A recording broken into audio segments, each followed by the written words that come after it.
Following on from the previous video, we're looking again at abstract data types and structures, and this time we're looking at dictionaries.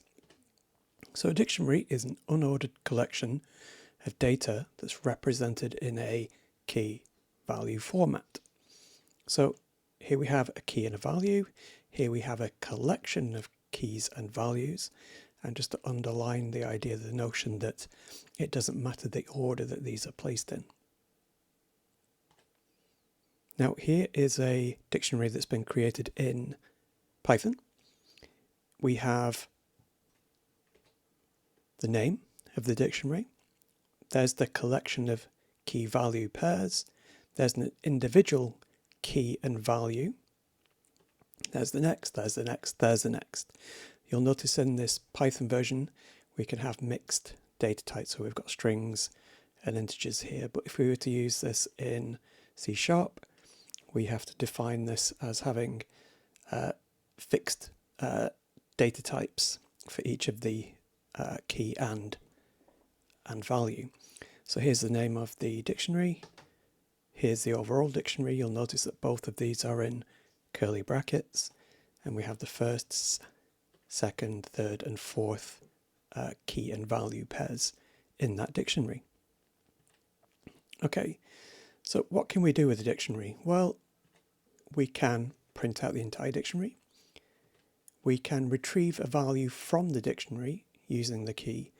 So here we've got the key in use, so I'm calling settings. So that goes to the dictionary.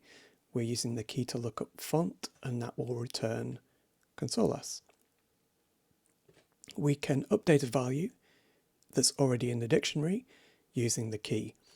So we've used the key here, we've supplied a new value, and so when we run that, it will update a pre-existing value using a pre-existing key. Next up, we can remove values using the key. So here we've used pop, settings.pop. We've specified the key, and it is part of the pop operation, essentially given as the data, but it will have removed both the key and the value from the dictionary. You can see that they're no longer in here. Now we can add a value using a new key. So in essence, if the key is already present and you supply a value, as in up here, it will update.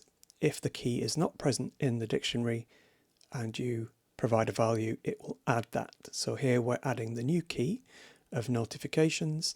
We're supplying the value true. And then if we look, we can see that we've got notifications and true added on or appended to the end of that dictionary. Again, doesn't matter what order this is in. Now, the last thing you need to know about in terms of actions you can perform on the dictionary is you can look to see if a key is present. So in this case, we've asked, is the key theme present in the dictionary? And it's returned true. So based upon that key, it's checked, it's returned true. Okay, on to uses of dictionaries. So I've picked two uses out. The first is frequency analysis. So if you can see here, we've got some text, a string here. We've got an empty dictionary here. And then we've got a loop, a for loop, that works its way through each of these characters in the string. And if it's not currently in the dictionary, it will add it with a value of 1. If it is in the dictionary, then it'll just increment its value using the key. It'll increment it by 1. So if you look down here, we've got 2 A's, 3 B's, 4 C's, 5 D's, 1 space. We've got 1 each of X, Y, and Z. So they're just in their key value pairs presented in the dictionary. Now, another way that a dictionary can be used is in lossless compression. Now, this example, LZW, is used in PDFs. It's used in GIF image format. So essentially how it works is, or what's happened so far, is that we've already run LZW on the rhyme peas porridge hot. And so that rhyme has been compressed down into this code that's associated with this dictionary. So we've got our key and value pairs, and so this 0 corresponds to that key there, and so we'll use the value that's associated with that. So if I click, we'll get P's. Now there's an algorithm here that from the second code we start to add to the existing dictionary. And so what we do is we take the previous phrase, which will be this when we move across to the next value. It'll be this plus the first word of the current phrase. So if we look at 1, porridge, so it'll say peas porridge, we click, and so we follow this, previous phrase is peas, first word of the current, well it's the only word, so these two together get added to the dictionary. We move to the next, we look up the key, pull out the value, place it into the rhyme. We take previous phrase, which is porridge, first word of the current, which is hot, so porridge hot, gets added to the dictionary. And so you'll notice that this 13 is referenced, but at the start we didn't have 13 in the dictionary. It's actually being produced as we move through. So the next value will be peas porridge. We essentially follow this, so we're looking at the previous phrase, which is hot, and then the first word of the current phrase, which is peas, so hot peas goes into the dictionary.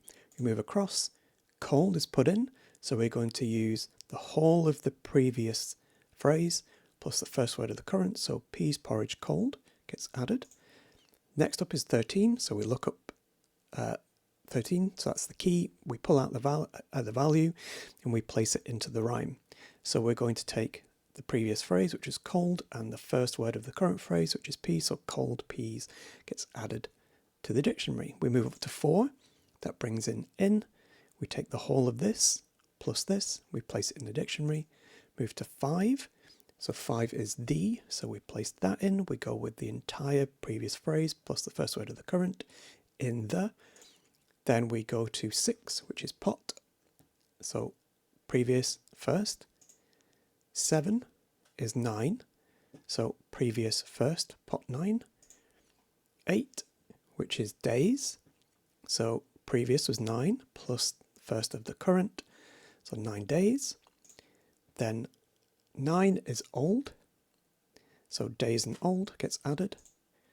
10 is some, so old and some gets added. 11 is like, so some and like. 12 is it, so like it. 2 is hot, so it and hot gets added to the dictionary. 25, which was not that long ago just generated, we've got some like, so that gets added. So we've got hot some gets added to the dictionary. We've then got 12 rather, which is it, so the whole of the previous plus this, some like it. Then 3, which is cold, so it cold. 29, some like it, so we've got the whole of the previous plus the first word of this one, cold some.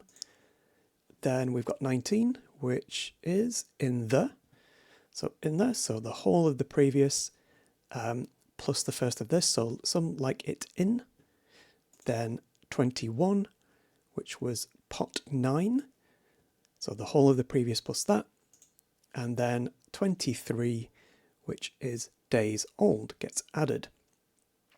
So we've got the whole of the previous plus the first word of this, pot 9 days, gets added to the dictionary. Now we're at the end of the code and it's managed to spell out the entire rhyme. It's not the greatest compression that we've achieved using such a small rhyme, but if you have, for instance, in a GIF image, lots and lots of pixels that are of the same color, then that makes it easier to compress. The more repetition that you have in the data that you are compressing, the better that this particular algorithm works. Please drop me a like, it will really help me grow the channel.